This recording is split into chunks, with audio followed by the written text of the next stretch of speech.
புரட்சித் தலைவர் எம்ஜிஆர் அவர்களை பற்றி சத்யா ஸ்டுடியோ பத்மநாபன் அவர்கள் கூறியதை தற்பொழுது காண்போம். சொல்லுதல் யாருக்கும் எளிய, அறியவாம் சொல்லிய வண்ணம் செயல் என்றார் வள்ளுவ பெருந்தகை. அந்த பொய்யாமொழிக்கு ஏற்ப சமதர்மம், பொதுவுடைமை ஆகிய லட்சியங்களை மேடையிலே பேசுவது எளிது. கடை தேங்காயை எடுத்து வழிப்பிள்ளையாருக்கு உடைப்பது போல் யாருடைய சொத்தையோ எடுத்து சொக்கனுக்கும் ஏழை குப்பனுக்கும் பகிர்ந்தளிக்கும்படி மேடை புரட்சி செய்வது அதைவிட எளிது. ஆனால் தன்னுடைய நெற்றி வேர்வை நிலத்தில் விழ அயராது உழைத்த உழைப்பால் உருவான ஒரு நிறுவனத்தின் நிர்வாகத்தை அதன் தொழிலாளர்களுக்கே சமமாக பிரித்தளிப்பது என்பது எல்லோருக்கும் உரியதன்று. அது எங்கள் வாழ்க்கை பாதையின் ஒளிவிளக்காம் புரட்சித் தலைவரை போன்ற பொன்மனச் செம்மல்களுக்கே உரிய ஒன்று.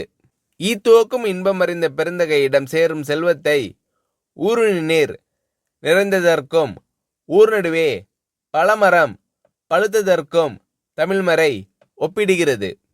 அந்த முப்பாலுக்கு ஏற்ப எங்கள் இதே தெய்வம் பெற்ற லட்சங்கள் எல்லாம் ஏழை எளியோரின் ஏழ்மையை தீர்க்கும் லட்சியத்திற்காகவே பயன்படுத்தப்பட்டன. திரை உலகிலேயே வற்றாத வழங்கும் காமதேனுங்களாக கருதப்படுபவை திரையரங்கங்கள்தாம். ஒருமுறை சென்னை நகரின் முக்கிய திரையரங்கம் ஒன்று விலைக்கு வருவதாக இந்த ஏழை பங்காளரிடம் தெரிவிக்கப்பட்ட போது அவர் கேட்ட முதல் கேள்வி, இந்த தியேட்டரை வாங்கினால் அதில் எத்தனை பேருக்கு வேலை கொடுக்க முடியும் என்பதுதான். பொதுவாக ஒரு நிறுவனத்தை வாங்கும்போது லாபம் வரும் என்றுதான் எல்லோரும் கேட்பார்கள். ஆனால் பள்ளி ரோம்பும் பண்படைத்த இந்த பாரி வள்ளலோ அதனால் தனக்கு என்ன பலன் என்று கேட்காமல் பயனடைவோர் பட்டியல் எவ்வளவு என்று கேட்டார். நட்டத்தில் நடைபெறும் ஒன்று என்று தெரிந்திருந்தும் பலருக்கு வேலைவாய்ப்பு அளிக்கக்கூடிய ஒன்று என்ற ஒரே காரணத்தால் தான் மகாலட்சுமிகளான மவுண்ட் ரோடு தியேட்டர்களை எல்லாம் விட்டுவிட்டு சத்யா படப்பிடிப்பு நிலையத்தை அவர் வாங்கினார். அவரது உடல் மட்டுமல்லாது அவரது உள்ளமும் இவ்வாறு சொக்க தங்கமாக இருந்ததால்தான் இன்று இந்த வையகமே அவரது புகழை பாடி நிற்கிறது. முத்தமிழ் மண்டலம் மட்டுமல்லாது இந்தியாவே இன்று அந்த நம்பிக்கை நட்சத்திரத்தின் விழியசைவிற்கு காத்திருக்கிறது. இந்த ஈகை குணமும் கொடைத்தன்மையும் இன்று நேற்று வந்ததல்ல. சிலருக்கு தேர்தல் தேதி அறிவிக்கப்பட்டவுடனே நினைவுக்கு வருகின்ற கண் சிகிச்சை முகாம் போன்ற கண்கட்டி வித்தை அல்ல அது.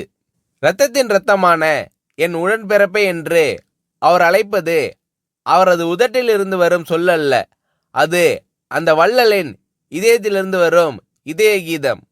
ஒருமுறை விலை மதிக்க முடியாததும் எளிதில் கிடைக்க இயலாததுமான கேமரா ஒன்றை தொழிலாளி ஒருவர் கைத்தவறி கீழே போட்டு பழுதாக்கிவிட்டார்.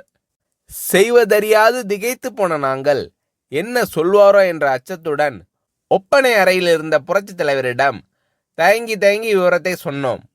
ஆனால் அந்த தனிப்பிறவியோ பல லட்சம் விலை மதிப்புடைய கேமரா பழுதடைந்து விட்டதே என்று பதறவில்லை, உடைத்தவர் மீது சீரவில்லை. அதற்கு மாறாக அந்த தொழிலாளியை அழைத்து உனக்கு அடி எதுவும் படவில்லையே என்று தாயன்போடு விசாரித்தார். பயப்படாதே, ரிப்பேர் செய்து கொள்ளலாம் என்று சிரித்த முகத்தோடு தட்டி கொடுத்து அனுப்பினார்.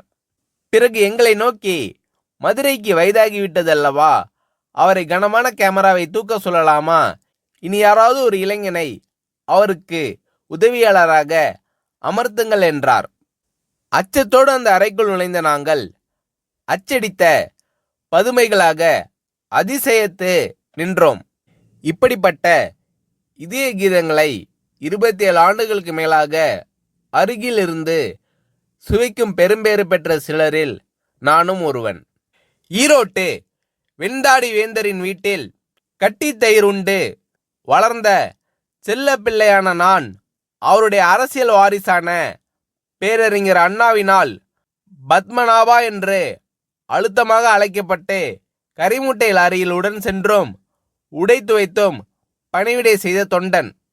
இன்று அந்த இங்கர்சாலின் இதே கனியான புரட்சி தலைவரின் ராஜசபையில் நானும் ஒரு அங்கம் என்று எண்ணும்போது என் தோள்கள் அந்த தேவனின் புகழை எண்ணி எண்ணி பூரிக்கின்றன.